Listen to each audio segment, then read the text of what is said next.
The UFC's Bantamweight division is, in my opinion, the most stacked division in all of the UFC, especially now in 2023. I feel like the whole top 50 is actually ridiculous. So today we're going to be talking about the top 25 of that division. Let's get down with the fights that are going to be happening for sure in that division. We got Aljamain Sterling, the champion, taking on Henry Cejudo, former double champ, former Bantamweight champion. Not in the rankings currently, but I have a good feeling he will be the champion by the end of that. Then we got Marlon Vera taking on Corey Sandhagen in a couple weeks for a Fight Night main event. Rob Font versus Adrian Yanez. That is a fucking scrap right there. And Song Yadong taking on Ricky Simon. I think one more fight that I forgot to put here that I believe is in the works. I'm pretty sure Cody Stamann versus Douglas Silva de Andrade is in the works as well, but it's not nearly as high profile as these 4 fights here. So I felt like we should get through these first.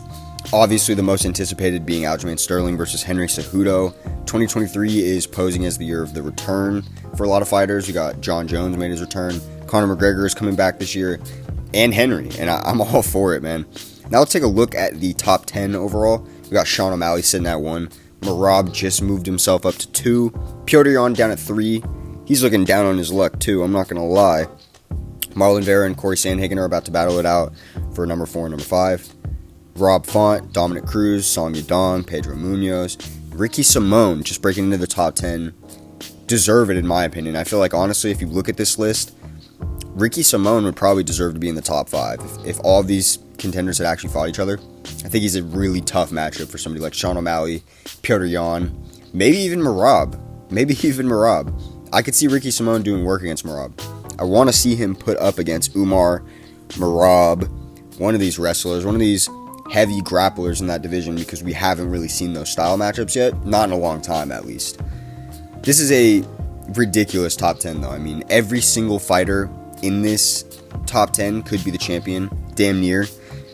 Okay, maybe I should take that back. I don't think Rob Font and I don't think Pedro Munoz have any shot of being a champion, but literally every other fighter I think could be. And now for the top 25. Umar sitting at number 11, just outside the top 10. Adrian Yanez, Chris Gutierrez, Jonathan Martinez just got ranked. Said Nurmagomedov sitting at 15. Then we got Jack Shore, who looks like he's going to be moving up a weight class. I don't know if he's even going to come back down to bantamweight. Cody Stamann, Ronnie Yaya, Montel Jackson, Victor Henry, Raoni Barcelos, Kyler Phillips. Bro, when Kyler Phillips and Raoni Barcelos and Victor Henry are your 21, 20, and 22 spot respectively in the rankings, that's how you know you have a ridiculous weight class.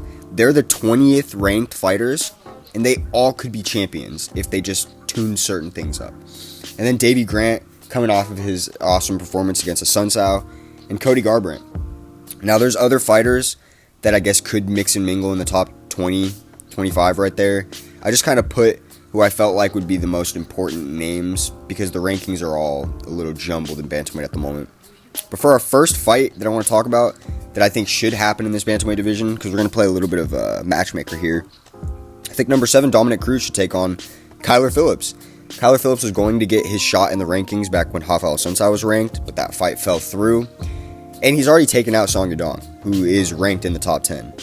So I feel like Kyler deserves his shot back up in that. I know Dominic Cruz doesn't really want to fight down in the rankings, but you just got knocked out by Cheeto. So I think that this is your best bet.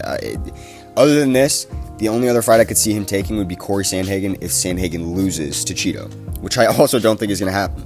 This is a fight that I feel like could easily be a main event, but even if they don't want to do that just because these fighters haven't competed recently, make it a co-main event or even the feature fight. No, it'd have to be the co-main event on a fight night, or the feature fight on a main card. And this is a fucking hell of a fight. You got what many people believe to be the bantamweight GOAT in Dominic Cruz versus Kyler Phillips, the Matrix, who is, in my opinion, future champ material. I think the stylistic matchup is perfect. They both have similar level of grappling. I would say Kyler is a more polished striker, but Dominic is a vet, so he knows what he's doing out there. And I could easily see Dom winning a 3-round fight. I could easily see Kyler Phillips winning that fight. I think it would be a dope scrap, and I really hope it happens. Speaking of future champ material, this is the next fight I want to see. Umar Nurmagomedov taking on Davey Grant, who just competed on the card that we just had.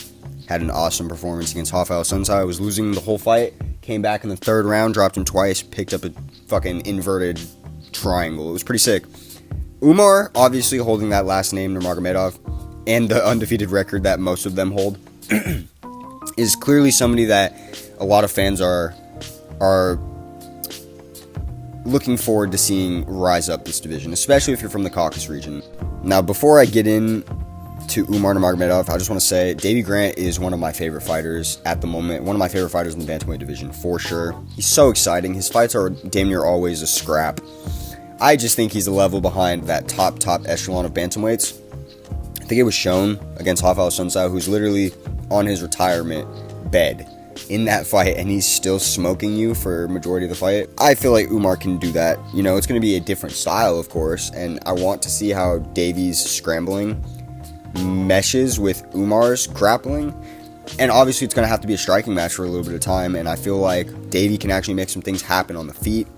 I just want to see Umar tested against one more fighter in around his rankings, around his level in bantamweight before he gets that move up. Because once he gets that move up, you're just going. And he has a really good style matchup against most of the top 10. So he's really just going to be flying through the rankings, I feel like, once he does make it past that top 10 point. I just feel like this is the match we need to see who really gets to move on and fight these top 15, top 10 contenders. Another potential bantamweight banger that I'd really like to see, number 14, Jonathan Martinez taking on Cody Garbrandt. Again, we got two more fighters that actually just competed recently. We got Cody Garbrandt, Jonathan Martinez. Cody Garbrandt got called out by Mario Batista on the card that they just fought on. I don't know if I want to see that fight. I mean, it's a good one too. But Mario Batista is ranked even lower in bantamweight, and we're talking about a former champion in Cody. Someone that was not even that long ago ranked in the top 5. I think he deserves his working back up into the top 15.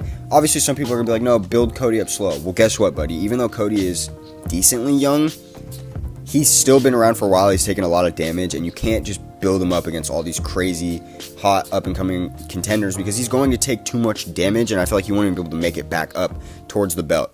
If you're a Cody fan, if you're Cody's manager, you're trying to get Cody back to that point so he can end his career at least becoming a champion again, or at least in the top, because that's where he was before, and I know it probably kills him to be fighting people that are unranked back to back to back. Like, at some point, you're going to want to get back towards where you were at.